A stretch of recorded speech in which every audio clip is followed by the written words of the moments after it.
चलिए आज हम बात करते हैं इकोलॉजी के बारे में। इकोलॉजी यानी कि पारिस्थितिक विज्ञान। तो इकोलॉजी के बारे में हम लोग स्टडी करते हैं। तो यहाँ पर हम लोग देखते हैं तो जीव जंतु एवं पेड़ पौधे पृथ्वी पर जैविक पर्यावरण का निर्माण करते हैं। ठीक है, यहाँ पर हम लोग पर्यावरण के बारे में बात करते हैं। तो जैविक पर्यावरण और भौतिक पर्यावरण के बारे में बात करते हैं। पर्यावरण जैसे कि अपने चारों ओर का आवरण, ठीक है, चारों ओर का आवरण है पर्यावरण। तो इसमें बहुत सारे मतलब जो कंपोनेंट्स हैं वो पाए जाते हैं, जैसे कि जैविक biotic component and abiotic component. ठीक है, तो इसको हम लोग कहेंगे जैविक पर्यावरण और भौतिक पर्यावरण। तो जीव जंतु एवं पेड़ पौधे जो होते हैं वो जैविक पर्यावरण का निर्माण करते हैं। वो जैविक पर्यावरण का निर्माण करते हैं। उसी प्रकार से जल हो गया, पृथ्वी हो गया, प्रकाश हो गया, है ना, वायु हो गया, ये भौतिक पर्यावरण का निर्माण करते हैं। तो इसके अंतर्गत हम लोग स्टडी करेंगे सबसे पहले इंट्रोडक्शन का, उसके पश्चात history of evolution of the word ecology. ठीक है, इसके बाद देखते हैं डेफिनेशन के बारे में कि विभिन्न जो वैज्ञानिक थे, बहुत सारे जो वैज्ञानिक थे, अपने अनुसार इन्होंने, है ना, इकोलॉजी को समझाने के मतलब इकोलॉजी को परिभाषित किया था। इसके बाद है ऑब्जेक्टिव्स ऑफ इकोलॉजी, मतलब इकोलॉजी के उद्देश्य, इकोलॉजी के उद्देश्य। इसके बाद है स्कोप ऑफ इकोलॉजी, मतलब इकोलॉजी के कार्य क्षेत्र, इकोलॉजी के कार्य क्षेत्र। इसके बाद sub division of ecology, sub division of ecology मतलब इकोलॉजी के उप प्रभाग, पारिस्थितिक विज्ञान के उप प्रभाग। ठीक है, तो सबसे पहले इसमें हम लोग इंट्रोडक्शन देखते हैं। तो जीव जंतु एवं पेड़ पौधे पृथ्वी पर जैविक पर्यावरण का निर्माण करते हैं। जीव जंतु एवं पेड़ पौधे पृथ्वी पर जैविक पर्यावरण का निर्माण करते हैं, जैविक पर्यावरण का निर्माण करते हैं। इसके पश्चात हम लोग देखते हैं जैविक पर्यावरण वायुमंडल में पाया जाता है। मतलब वायुमंडल यानी कि जो हमारा पृथ्वी है, प्रकार इसमें देखिए वायुमंडल है। ठीक है, तो यहाँ पर जो है वो जैविक पर्यावरण पाया जा रहा है, क्योंकि निर्वात में जीवन की संभावना नहीं है, क्योंकि वहाँ पर जीवन के लिए उपयोगी पदार्थ नहीं पाए जाते हैं, जीवन के लिए उपयोगी पदार्थ वहाँ पर नहीं पाए जाते हैं। ठीक है, इस कारण से जो निर्वात है वहाँ पर जीवन संभव नहीं है। इसके बाद देखते हैं प्रकृति में जीवधारियों की उत्तरजीविता केवल वायु एवं जल की ऊर्जा, जल एवं ऊर्जा की आवश्यकता होती है, जिसे वे अपने वातावरण से ही प्राप्त करते हैं, पर्यावरण से ही प्राप्त करते हैं। ठीक है, इसके बाद देखते हैं जीव एवं सूक्ष्म जीव अपने वातावरण के साथ मिलकर सम्मिलित रूप से एक तंत्र या इकाई का निर्माण करते हैं। जीव एवं सूक्ष्म जीव, है ना, आपस में मिलके या सम्मिलित होकर के, है ना, तथा इसके बाद अपने वातावरण के साथ मिलकर, जीव एवं सूक्ष्म जीव अपने वातावरण के साथ मिलकर के एक तंत्र या इकाई का निर्माण करते हैं। तो इस तंत्र या इकाई को कहा जाता है पारिस्थितिक तंत्र, या फिर इकोसिस्टम कहते हैं। ठीक है, प्रत्येक प्रकार के पारिस्थितिक तंत्र में उपस्थित जैविक एवं अजैविक पदार्थ अंतरक्रिया करते हैं। मतलब प्रत्येक प्रकार के जो इकोसिस्टम होते हैं, प्रत्येक प्रकार के जो इकोसिस्टम होते हैं उनमें उपस्थित जैविक एवं अजैविक पदार्थ, जैविक और अजैविक पदार्थ जो होते हैं वो आपस में अंतरक्रिया करते हैं। जीवों और उनके भौतिक वातावरण का वैज्ञानिक अध्ययन करने के लिए जीव विज्ञान के अंतर्गत एक नई शाखा बनाई गई है, जिसे पारिस्थितिक विज्ञान कहा जाता है। ठीक है, इसके पश्चात देखते हैं हिस्ट्री कि इकोलॉजी जो शब्द है इसकी उत्पत्ति किस प्रकार से इसमें देखते हैं। तो सबसे पहले ऐसा माना जाता है कि थियोफ्रास्टस नामक एक वैज्ञानिक थे और इन्होंने ही सबसे पहले इकोलॉजी का अध्ययन किया था, मतलब पारिस्थितिकी का अध्ययन इन्होंने किया था। इन्होंने थियोफ्रास्टस ने 370 से 255 बीसी में 85, ठीक है, 370 से 285 बीसी में इन्होंने, ठीक है, इन्होंने जो है इकोसिस्टम का या इकोलॉजी का इन्होंने क्या किया था, अध्ययन किया था। ठीक है, जीवों पौधों के आपसी संबंध एवं उसके भौतिक वातावरण के अंतर संबंधों का इन्होंने वर्णन किया था थियोफ्रास्टस ने। इस कारण से पारिस्थितिकी का जनक भी इन्हें कहा जाता है, थियोफ्रास्टस को कहा जाता है। इसके पश्चात देखते हैं जीएस हिलेयर नामक एक वैज्ञानिक थे। इन्होंने 1859 में समूह एवं समुदाय, ठीक है, 1859 में समूह एवं समुदाय में जीवों के परिवार एवं समाज में परस्पर अंतर संबंधों के लिए, ठीक है, परस्पर अंतर संबंधों के लिए इथोलॉजी शब्द का यूज किया था। कौन सा शब्द का? इथोलॉजी।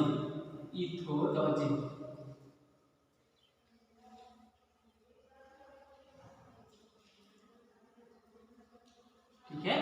इथोलॉजी शब्द का इन्होंने उपयोग किया था, इन्होंने रिटर में 1865 में, ठीक है, रिटर में 1865 में, सॉरी जीएस हिलेयर ने 1859 में, है ना, कौन सा शब्द का प्रयोग किया था? इथोलॉजी शब्द का प्रयोग किया था, इथोलॉजी, ठीक है, इथोलॉजी। इसके बाद रिटर नाम के एक वैज्ञानिक थे, रिटर,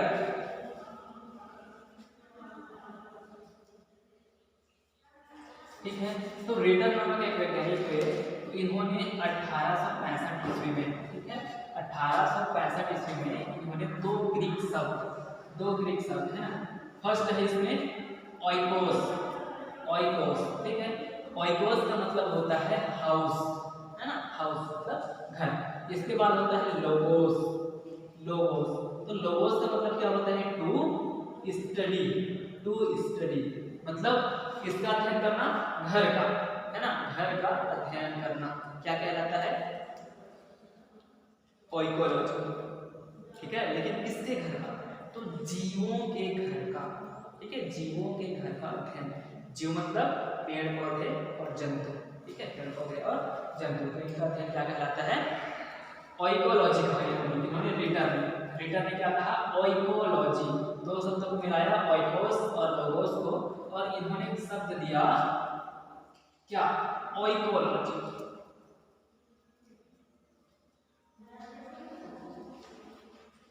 ओइकोलॉजी शब्द इन्होंने दिया था।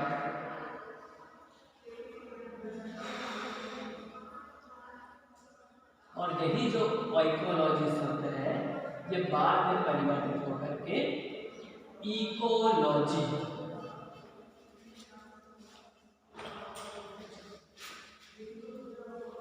इकोलॉजी हो गया, बाद में परिवर्तित होकर के ये क्या हो गया? इकोलॉजी हो गया, ठीक है।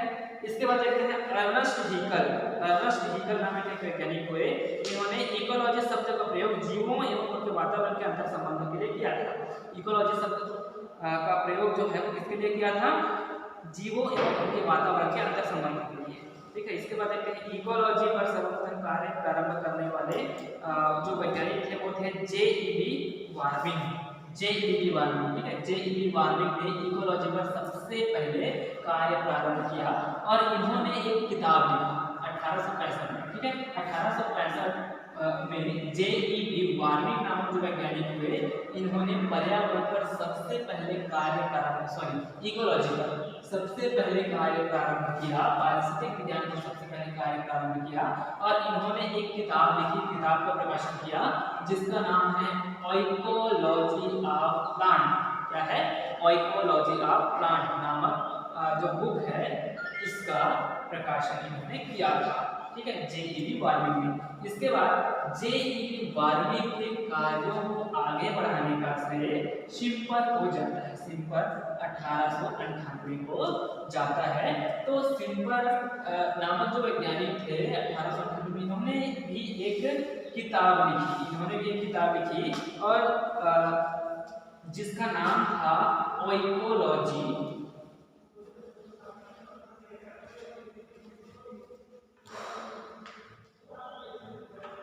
Of plant, oecology of plant, sorry department में था। शिम्पर ने plant geography based upon physiology, plant geography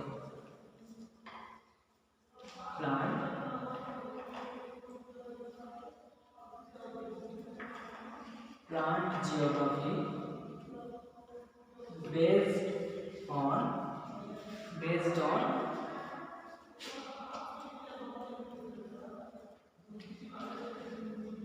a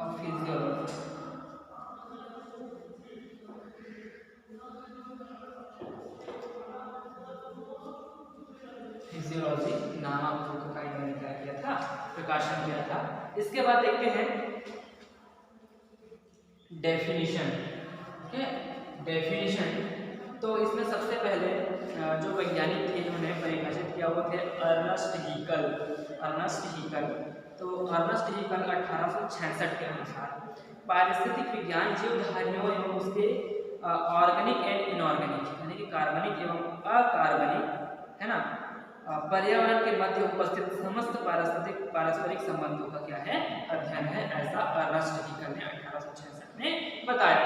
इसके पश्चात जो रिटर नामक वैज्ञानिक थे, रिटर 1868 है ना, रिटर ने 1868 में कहा कि विज्ञान की वह शाखा जिसके अंतर्गत, ठीक है, विज्ञान की वह शाखा जिसके अंतर्गत जीवों एवं उसके निवास स्थान का अध्ययन किया जाता है, जीवों और उसके निवास स्थान का अध्ययन किया जाता है, तो उसे पारिस्थितिक विज्ञान कहते हैं। इसके बाद है वार्मिंग 1865, ठीक है, 1895, ठीक है, वार्मिंग 1895 टू 1905 हमें इन्होंने बताया था कि पारिस्थितिक विज्ञान यानी कि इकोलॉजी जीवों एवं उनके पर्यावरण के परस्पर संबंधों का अध्ययन है, जीवों और उसके पर्यावरण के परस्पर संबंधों का अध्ययन है, ये वार्मिंग ने बताया था। इसके बाद है चार्ल्स एल्टन है ना, 1927 पारिस्थितिक विज्ञान एनिमल के, है ना, सोशियोलॉजी एंड इकोनॉमी से संबंधित साइंटिफिक नेचुरल हिस्ट्री है। यह बताया था, क्या कहा था इन्होंने कि पारिस्थितिक विज्ञान जंतुओं के समाज, ठीक है, जंतुओं के समाज शास्त्र एवं अर्थशास्त्र से संबंधित है ना, वैज्ञानिक प्राकृतिक इतिहास है, ऐसा चार्ल्स एल्टन ने कहा था। इसके बाद टायलर नामक एक वैज्ञानिक ने 1936 में इन्होंने बताया कि पारिस्थितिक विज्ञान सभी जीवों एवं उनके संपूर्ण पर्यावरण के परस्पर संबंधों का अध्ययन है। टायलर ने बताया 1936 में कि पारिस्थितिक विज्ञान सभी जीवों एवं उनके संपूर्ण पर्यावरण के परस्पर संबंधों का अध्ययन है, ठीक है। इसके बाद एक वैज्ञानिक हुए यूजिन डी ओडम 1963 में, तो इन्होंने बताया कि प्रकृति की संरचना एवं कार्यों का अध्ययन इकोलॉजी कहलाता है। प्रकृति की संरचना एवं कार्यों का अध्ययन ही क्या कहलाता है, इकोलॉजी कहलाता है। इसके बाद एन.ई. क्लार्क नामक एक वैज्ञानिक हुए 1972 में, इन्होंने लिखा कि इकोलॉजी एक इकोसिस्टम, इकोलॉजी जो है वो एक इकोसिस्टम अथवा जीवों एवं उसके भौतिक वातावरण के परस्पर संबंधों का अध्ययन है, ऐसा एन.ई. क्लार्क ने बताया। इसके बाद हम लोग आगे बढ़ते हैं और अध्ययन करते हैं objectives of ecology. Objectives of ecology मतलब इसका उद्देश्य।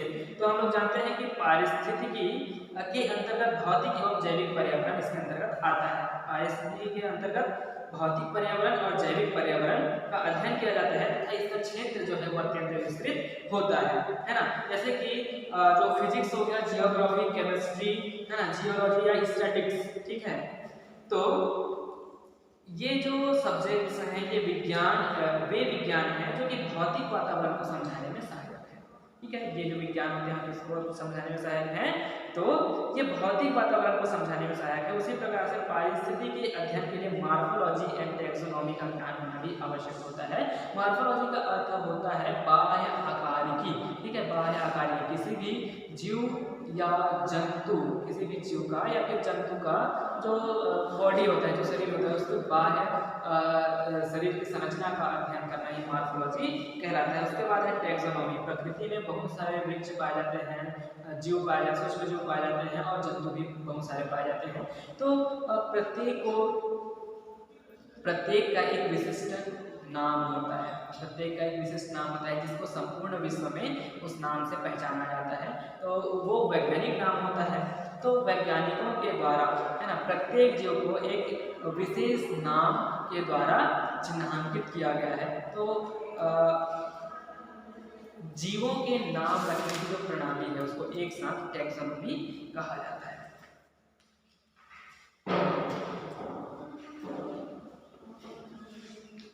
पौधों या जंतुओं में विभिन्न प्रकार के अनुकूलनों के अध्ययन के, मतलब एडॉप्टेशन के अध्ययनों के लिए जो सब्जेक्ट्स हैं वो है physiology, biochemistry, cytology and genetics. इन सभी का ज्ञान होना भी अत्यंत आवश्यक होता है। इसके बाद हम लोग देखते हैं scope of ecology. Scope of ecology मतलब इकोलॉजी के कार्यक्षेत्र, इकोलॉजी के कौन कौन से कार्यक्षेत्र हैं इसके बारे में हम स्टडी करेंगे, ठीक है। तो इसमें देखते हैं तो बायोटा अर्थात फ्लोरा एंड फाउना की पहचान एवं गिनती करना, ठीक है। सबसे पहले बायोटा अर्थात फ्लोरा एंड फाउना की पहचान करना। बायोटा देखिए, बायोटा के बारे में स्टडी करते हैं। ये बायोटा क्या होता है?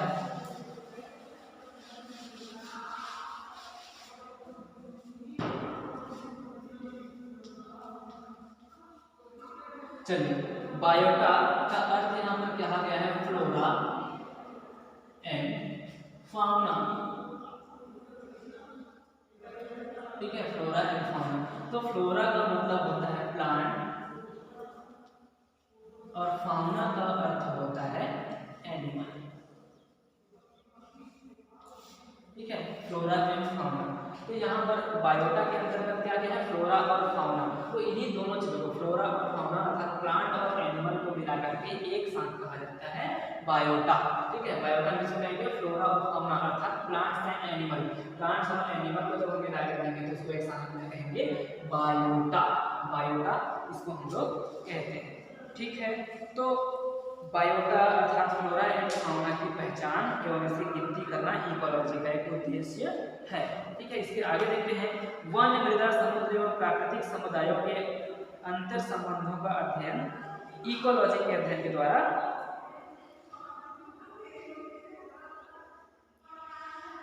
संभव है।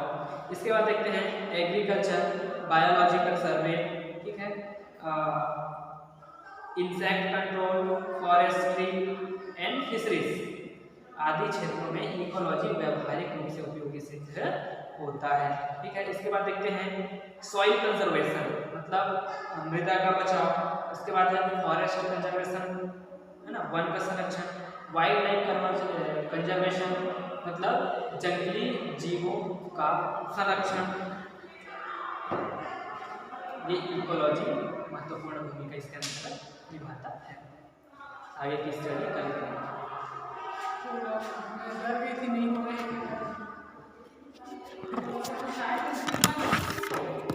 नहीं हो